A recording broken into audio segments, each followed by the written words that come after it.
Hello, everyone. Welcome to another episode of Zoomed In. I'm your host, Sherwin Francis. I'm an intern at the College of Education. And today we have Amy Roth McDuffie. She is a professor at the College of Education in mathematics education. Amy, welcome to Zoomed In. Thank you. It's a pleasure to be here.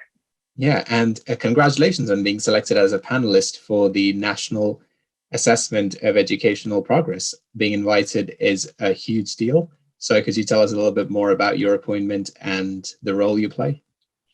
Well, it is an honor to be selected, and I'm excited about this work. We've had one meeting just this week as our first meeting, and it's the Standing Committee for Mathematics, and the NAEP is what we call it, the acronym, but National Assessment of Educational Progress, as you said, and it's given at grades 4, 8, and 12.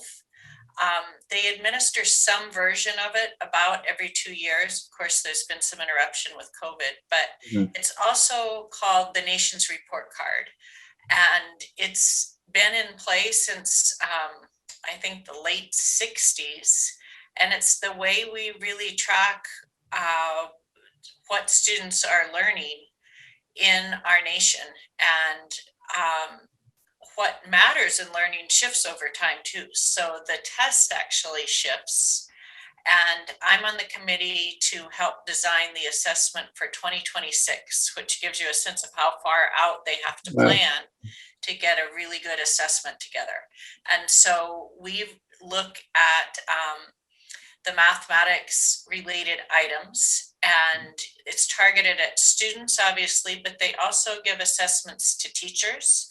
Okay. And others involved in schools on looking at the context of schooling, for example.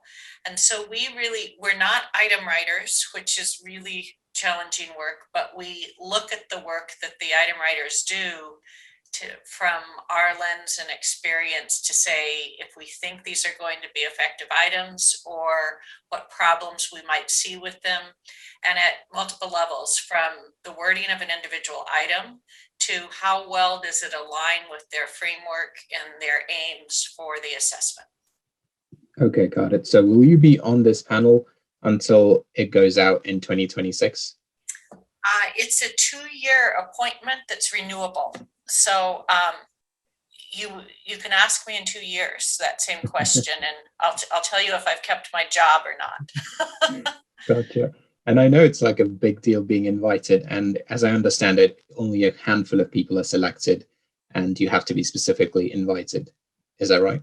That's correct. And I don't know exactly what process, other than I was invited to submit my vita, and I did that, and it was pretty clear at that point that I wasn't necessarily invited to serve yet. So you're invited to be screened, I guess, and then I did receive the invitation to actually serve. Okay, brilliant. And I also understand that you're on the task force for the Association of Mathematics Teacher Educators. Could you tell me a little bit more about that role? Yeah, it's a specific task force that they have right now with the Get the Facts Out project, and there's sort of layers to this. But the Get the Facts Out project is a National Science Foundation funded project, and the lead institution is Colorado School of Mines, MINES, not mines, which people often hear. Their NSF project is basically focused on recruiting more students into mathematics and science teaching in particular.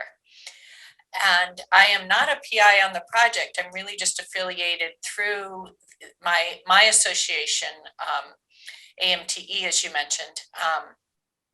And the reason for those multiple layers is they designed their project that, no one project could really do that, but instead, if they work with individuals who are interested and professional organizations with a related commitment to teacher education, especially mathematics and science teacher education, then the impact will be much greater. So that's how AMTE got involved, and there are many other professional organizations involved as well.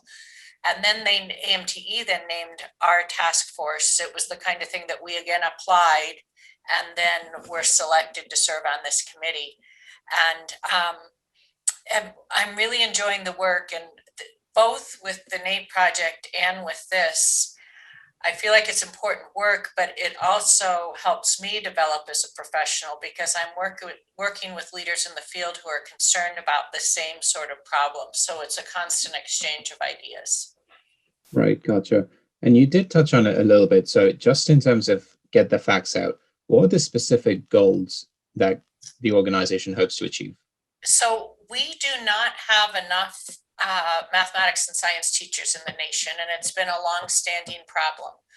And so we're focused in particular on how do we get more people interested in mathematics and science teaching. And another problem that these folks, before we even got involved, revealed is that one of the reasons we don't have enough mathematics and science teachers is there's some real misperceptions or even myths out there about teaching that dissuades people from considering it. For example, salaries are often much higher than people assume they are in teaching. Benefits are much better than counterparts in industry often.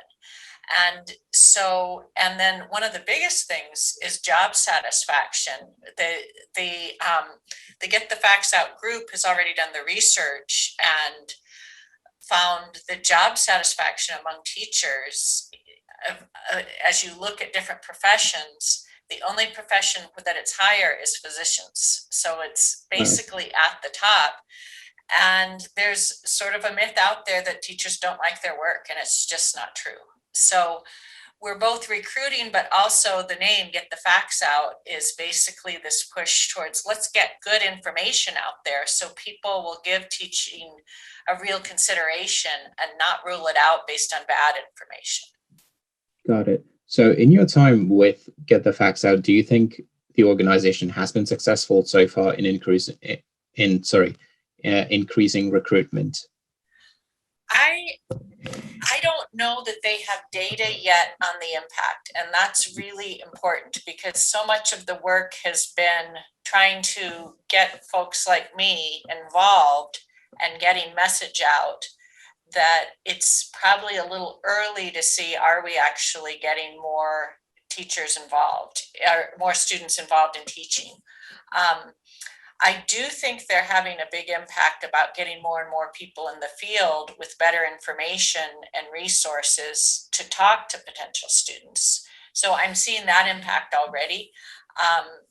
I have not seen data from their project, and I'm sure it's a long-term goal to see, are we getting more people actually in? But that's going to be an important question, no doubt. Right. And we have been working on Get the Facts Out projects at WSU campuses as well, developing videos and things. So with that, what is the anticipated outcome specific to our WSU campus and the College of Education? Well, and I appreciate your help because you and Brandon have been helping with that. We already have one video ready to go and we're working on some others. And one of the ways that Get the Facts Out works as the bigger project is knowing that recruitment really is local, and this problem really comes down to not just general statements, but specific, what are the concerns for people in Washington or for people in Eastern Washington even, or our students in particular, because the people who come to WSU don't look like, don't have the same concerns or have the same background maybe as the folks who go to University of Florida. So they're trying to give us tools so we can take their tools and ideas and really customize them for our own universities. And that's what I've been working with you and Brandon on, is we see some of their videos and then we adapt them and say, what can we use? And we have, especially hopefully we won't be in COVID mode next year. So we have plans to share our videos and information that's really customized for students who are interested in WSU to think about teaching in math and science. Right. And yeah, working with you, putting together those videos, you really see the impact it has on the misinformation that people really do think that teachers don't make enough money. And I think that's a hard thing to challenge. So Just in terms of that, is with this project as a whole, what would you say is the biggest challenge? I think it's a big help to get better information out, but I think our biggest challenge in the field is recruiting students of color into teaching. It's our biggest need by far, and that's why it's our biggest challenge, because we know from research that students in classrooms need to see people who look like themselves. And you don't set goals for yourself to go to college, to maybe be a teacher, to be a mathematician, to be a scientist. That's much harder to do if you don't see people like yourself achieving that. I heard on one of the interviews last month with a female who was high ranking in the military saying it's hard to be what you can't see. And the same is true that when we work with children in schools. And so that's a great need, yet people of color are disproportionately underrepresented, especially if you look at the classrooms, the students in their classrooms. We should have teachers of color proportional to the students we're teaching, and we don't. And there are a lot of other reasons also. I think other teachers benefit from rich diversity within their own schools, to hear other experiences, to hear other lived other backgrounds, other successes, other challenges, rather than people who have similar social markers to themselves. So yet we have not yet come up with really good solutions. And I think one of the things we need to do is really focus on not the question of why are people of color not coming into teaching, but instead switch the question to, within our institutions, why are we not attracting people of color? And that's a nuanced switch, but it pushes the question on what are the institutional and structural barriers. And that's where I think we're going to make some progress. Those are some very difficult questions. And yeah, I think your research is really interesting. And same with Get the Facts Out project. And I know you're also involved with the National Science Foundation in a separate project called Noise. So is that related to Get the Facts Out in any way, or is that a completely different one? Yes and no. In terms of the problems we're taking on, it's very related. In terms of organizationally, they aren't related at all. It's funded entirely separately. It's with a different group of people. And David Slavitt, who's a professor of math on our Vancouver campus, is a co-PI with me on that project, co-principal investigator, that is. And we are working with folks at 4 additional universities in Washington who also prepare teachers. And our focus there really is on the preparation of mathematics and science teachers. And we are really looking at it has multiple prongs to the project, and I'm not sure I'll get them all here today. But the one thing that's related to the Get the Facts Out is what's going on in recruiting, the admissions process, and ultimately admissions decisions related to math and science teachers. What does that process look like? And does that process align with what mathematics and science faculty that have a role in teacher education say matters for the attributes of future teachers? So we have a long history of admissions looking a certain way. And we're not at all sure that it looks that way to really select the people who we think will be successful teachers and who align with the values if we say that's important in someone who's going to become a teacher. So we're really, it could just be the result of tradition. We've always asked these things, so let's just keep asking them. And we've always had this grade point requirement because we need to select people somehow, right? Does that really matter? Does that make a better teacher to have a higher grade point, even though that could be a really important criterion in whether someone gets in or not? Are we selecting for reasons that really match our values? And then that project also is going to look at, based on these selection decisions, sort of, are universities getting it right? Are the people we think are going to be successful as teachers and stay and go on to become teachers and be successful? Is there some predictive value in the way we're doing it, or not? So it's really going to be also a check down the line based on who becomes teachers, whether our processes make sense.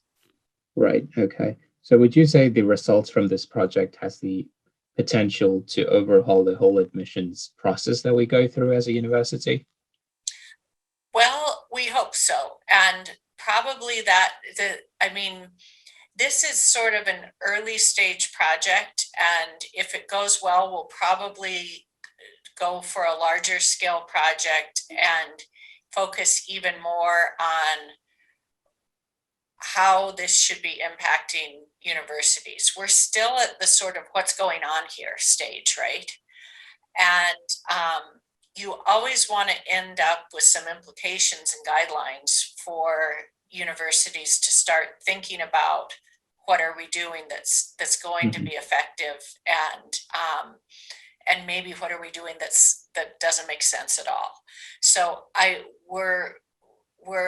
that is our aim. This project, again, is early stage, so if it doesn't happen in this first one, we hope we'll at least get enough to really launch another one at perhaps at a larger scale where we can get to that kind of information. Okay, got it. And just going back to get the facts out, what is the next step on WSU campuses with the project? Well, so this has been our first year on that project that I've been meeting with my colleagues with the AMTE task force. And it's been, of course, COVID affected. We've started making presentations at our own universities, and I've already made one, and I'm working, for example, with Dr. Tariq Akmal, who's the department chair, because he does presentations to potential students or even enrolled students, because once they're enrolled in the College of Ed, they still have opportunities to make decisions to teach math and science, right? So it's something that would be continuing on. Those meetings have all been over Zoom and sort of shorter and those kinds of things. But as we go back to what we know is normal, we're hoping to really expand these efforts into next year and find lots of places. For example, we do different high school recruiting fairs where we might have that video that you helped with running on a loop. Well, right now that's not happening. So, but we have lots of places we envision using these materials as we go forward. All right, brilliant. Well, it sounds like you have lot of very important but fun projects going on. So thank you for taking the time to join us for Zoomed In, and congratulations again for being selected as a NAEP panelist. That's really huge. And again, this is Zoomed In with Amy Roth McDuffie. Thank you all for joining in. And as always, go Cougs.